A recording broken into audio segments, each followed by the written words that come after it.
Kurussia kunenge kuri kunakidza. Vakomana vari kuMoscow vanenge vari kumboonerera nekunzvirira.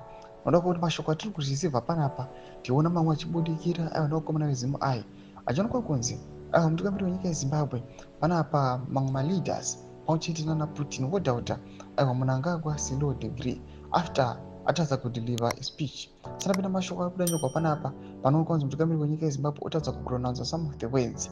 Aiwa chiitiko chionekwa kunzi vanhu variku panguva ino aiwa vomboonerera ndobva subscribe like on the bell kuti tipinda panapa muZimbabwe anoposta the speech ramuri kuona maleaders ari ine meeting vobudisa headline ramuno kuona rokuda nchinzi Putin meeting Mnangagwa fails to pronounce tyranny casting doubt over authenticity of law degree.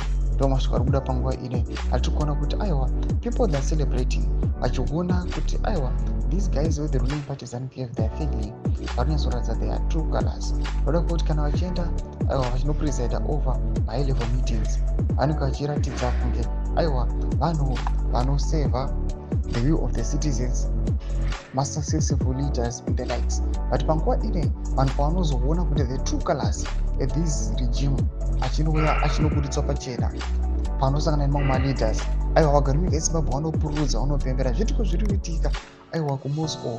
Vatiri kuona kuti aiwa mutungamiriri wenyika yeZimbabwe panguva ino nemamwe mafake African leaders they are being shot down.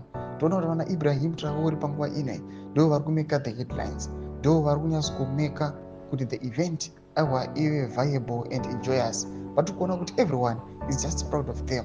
They are eager to take pictures navo just because they know aiwa the victory yavari kuita mumacountries avo nemassive developments iri kushamisa zvinyatsokuratidza kuti aiwa their citizens panguva ino they are proud of their leaders. Zviri kuonekwa kunzi in some other republic nemarevolutionaries hakuna zvo zvakadaro, ari ngori manyepo chete.